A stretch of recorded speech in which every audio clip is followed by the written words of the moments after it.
السلام علیکم۔ اچھا جی، سن 7 ہجری میں مسلمانوں نے محرم کے مہینے میں ایک جنگ لڑی، اور وہ جنگ جو ہے غزوہ خیبر کے نام سے مشہور ہے۔ یہ یہودیوں کا ایک گڑھ تھا، انہوں نے خیبر کے اندر اپنا ایک گڑھ بنا لیا تھا، 7 قلعے تھے، وہاں سے ساری سازشیں کرتے تھے مسلمانوں کے خلاف، اور اللہ کے نبی صلی اللہ علیہ وسلم کو ہر طرح کا نقصان پہنچانے کی کوشش کرتے تھے۔ تو آپ صلی اللہ علیہ وسلم نے طے کیا کہ کسی طرح ان قلعوں کو فتح کرنا ہے۔ آپ پورا لشکر لے کے پہنچے، 5 قلعے تو ابتدائی طور پہ فتح ہو گئے، لیکن 2 قلعے ایسے تھے جو کسی صورت فتح نہیں ہو رہے تھے۔ ان میں سے ایک قلعہ تھا، اس کا نام تھا قموس،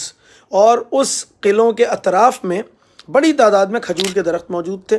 اور ان کی بہت بڑی زرعی زمین تھی اور تناور درخت تھے۔ جب کسی بھی صورت قلعہ فتح نہیں ہو رہے تھے اور یہودی بڑی تعداد میں مسلمانوں کی شہادتیں بھی ہونا شروع ہو گئیں، تو آپ صلی اللہ علیہ وسلم نے پہلی دفعہ ایک ایسا حکم دیا جو خود آپ کے ہی حکم کے برعکس تھا، اور آپ نے حکم یہ دیا کہ اب یہ جتنے بھی کھجور کے درخت موجود ہیں ان کو جڑ سے کاٹو اور ان کو آگ لگا دو۔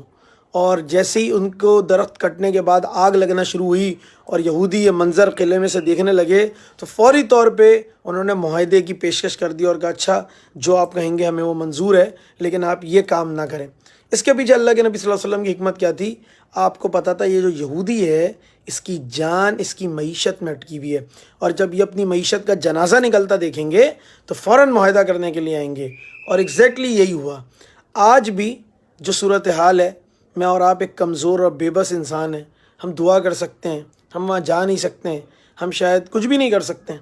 لیکن ایک کام کر سکتے ہیں، میرے اور آپ کے گھروں میں بڑے بڑے تنا آور درخت ان یہودیوں کے لگے ہوئے ہیں،